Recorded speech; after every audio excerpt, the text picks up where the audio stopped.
Y bueno, principalmente aquí con las noticias, empezando por el tipo de cambio, está teniendo una depreciación conforme a estas semanas hemos estado visualizando, está cotizando en 20 pesos con 37 centavos por cada dólar. Y bueno, la verdad es que también tenemos una pues llamado por parte de Moody's el día de hoy, pues dijo que va a estar muy complicado pues el tema fiscal para México. Y bueno, pues es que para mantener el déficit fiscal el gobierno debe reacomodar su presupuesto, ya sea recortando gastos o recibiendo mayores ingresos, y esto es más difícil debido a que pues la rigidez y la política de respuesta aumenta los precios de los combustibles. Esto es muy importante, pues vaya, porque recordemos que si bien ha tenido México una disciplina fiscal muy importante, bueno, pues tenemos proyectos que están siendo financiados, como lo fue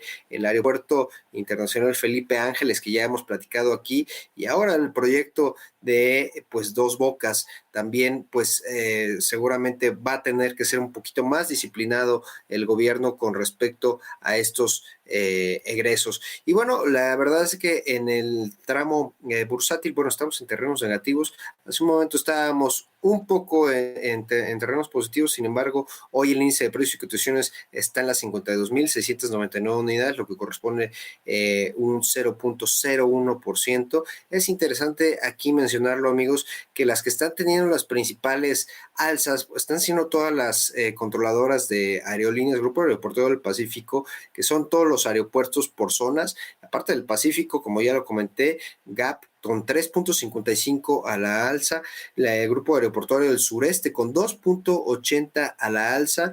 Ahorita ya está Genoma Lab, que es la parte de cuidado personal, artículos para belleza, toda esta parte de químicos relacionados con esta parte de retail, con 2.14 a la alza, y bueno, aeropuertos del centro, OMA, con 2.09 a la alza. Las principales bajas las tenemos en la parte de aeronáutico con lo que es Volaris, Aerolíneas Volaris con 4.82 a la baja, Seguros Qualitas con 3.50 a la baja y Alsea con 2.77 a la baja. Peñoles, que ya habíamos visto este repunte el mes pasado precisamente porque pues es una industria minera que pues dentro de su portafolio cuenta con la explotación de materias preciosas como lo es el oro y el cobre. Bueno, pues ahora está con 2.03 a la baja, cotizando con 233 pesos por cada acción. Y bueno, pues vámonos con nuestro invitado, mi querido Manuel, porque vamos a tocar un tema muy importante que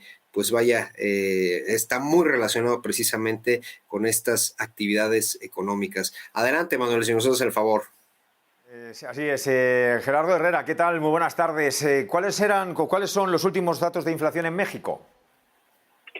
Manuel, muy buenos días desde México, buenas tardes en España. Y efectivamente, como veremos en un momento en pantalla, bueno, pues el último dato oficial mensual es del mes de marzo, ¿sí? Y en el mes de marzo la inflación en México se colocó en un 7.45%. Sabemos que tenemos inflaciones altas por todo el mundo. Ahora, lo que está preocupando un poco es que la inflación subyacente, o sea, aquella inflación que ya descuenta, que separa los productos volátiles como los agropecuarios, está en un 6.78, lo cual preocupa porque obviamente indica que pues la inflación se puede mantener en estos niveles el restante del año, definitivamente. Tomando en cuenta los productos agropecuarios o tomando los productos agropecuarios por sí solos, los de alta volatilidad, tendríamos una inflación del 9.45. Entonces, definitivamente México comparte este mal que está quejando a todas las economías occidentales de una alta inflación. Esto fue para marzo. Y para el mes de febrero tenemos un mes de rezago de las cifras oficiales del Instituto Nacional de Estadística de México. Tenemos ya datos del indicador global de actividad económica, que es el anticipo, es el adelanto del PIB. Para febrero del 2022, este indicador señala un crecimiento de la actividad económica de febrero 22 con respecto a febrero 21 del 2.7. Pero lo preocupante es que de febrero 22 con respecto a enero 22 prácticamente no hay crecimiento económico, lo cual indicaría que aunque sí, con respecto al año pasado la economía ha crecido, en el corto plazo, en el inmediato plazo, de mes a mes, parece haber algún signo de estancamiento. Y si juntamos estos dos datos, Manuel, que tenemos en pantalla justamente, estancamiento del lado derecho e inflación del lado izquierdo, se empieza a perfilar cada vez más este fantasma innombrable de la estanflación. Definitivamente diría, no hay un consenso en decir que México está en estanflación, aunque ya hay algunos organismos, incluso en la prensa se puede encontrar algunos think tanks en Europa que piensan que México es un país que ya está entrando a esta inflación, estancamiento económico con inflación. Creo que es muy pronto. Los datos de febrero efectivamente hablan de un estancamiento, pero necesitamos ver más de un mes, ¿sí?, para poder decir que la economía mexicana está viviendo una situación de alta inflación con estancamiento económico. Gerardo, ¿cuáles son los sectores precisamente que están teniendo esta contracción respecto a los datos que está mandando el IGAI?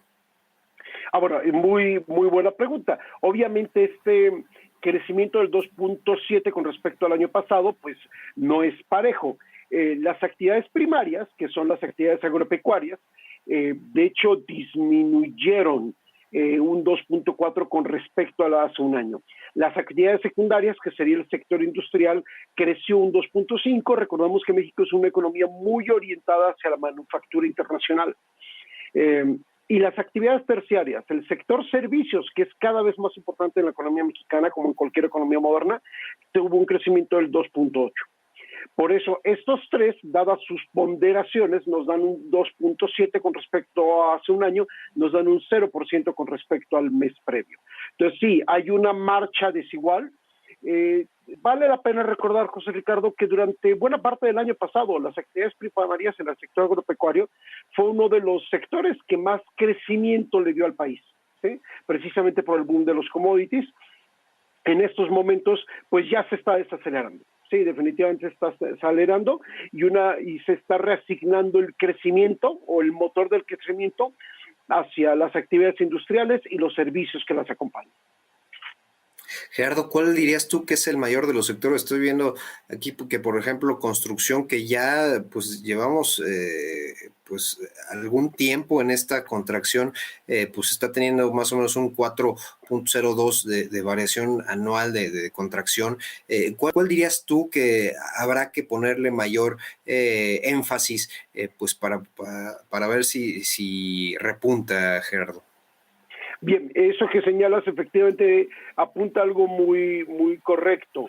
La mayor parte del crecimiento se está generando por la reactivación de los Estados Unidos vía el sector industrial. Y por eso es que el sector construcción, que depende más de la demanda interna de México, pues no se ha recuperado y sigue estancado. Entonces, yo creo que de aquí lo que podemos sacar es que la gran señal amarilla es que mientras que la reactivación de nuestros socios comerciales, Canadá y Estados Unidos, empuja la demanda externa, la demanda interna en México, el consumo, la inversión, están todavía estancados y el clima de negocios y político pues a lo mejor no ayuda mucho a eso. Definitivamente esa es nuestra agenda pendiente, que la demanda interna logre emparejarse en cuanto a capacidad de generación de crecimiento económico con la demanda externa. No es conveniente para el país, por muy orientado que estemos hacia la economía internacional, que dependamos únicamente de la demanda externa. Y finalmente, Gerardo, ¿veríamos algún impacto precisamente inflacionario, como bien comentabas, en el sector primario que se traslade pues a las empresas y al final de cuentas se traslade a nosotros los ciudadanos? De hecho, José Ricardo, eso ya se está empezando a dar. De enero al día de hoy, ¿sí? Tomando en cuenta el mes previo, los 2 meses previos al inicio de la guerra, el precio de la tonelada de maíz ha subido 60%, lo cual significa que las famosas tortillerías mexicanas, que pues producen las tortillas, que es tan común para la dieta mexicana como el pan o la baguette para la dieta europea, pues ya están dando señales de alarma de que los costos los están verdaderamente desbordando. Ha habido versiones, o sea, a la fuente, por Bloomberg, justamente el día de ayer, que el gobierno está hablando con empresarios y con empresas de productos básicos para tratar de contener la inflación de los productos básicos. Entonces, definitivamente, no es si va a haber una alarma o si nos va a llegar. es qué tan rápido nos va a llegar y en qué magnitud, ¿sí? Entonces, si hablamos ahorita de la tortilla como consecuencia del precio internacional del maíz, pues podríamos hablar también del trigo.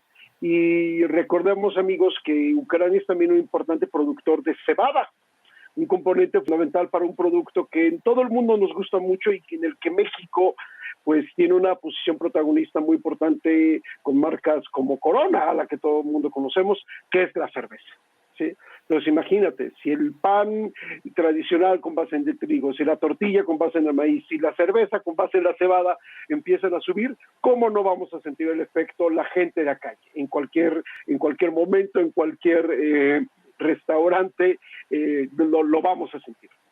Bueno, hay que estar muy cuidadosos en ese aspecto, Gerardo, y como bien comentas, pues espantando pues fantasma de la estanflación que la verdad es que no queremos que suceda.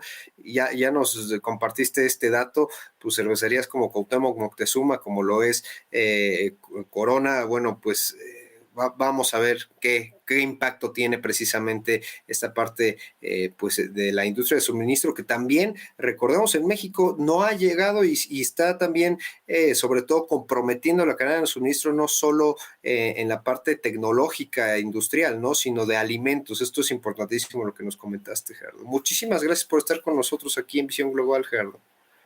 Un gusto, un gran saludo desde México. Buenas tardes en España. Gracias, Gerardo. Manuel, nos vemos el día de mañana. Gerardo, José Ricardo, gracias. Buenas tardes. Buenas tardes a todos. Hasta luego. Pues ahora unos segundos de publicidad y enseguida volvemos.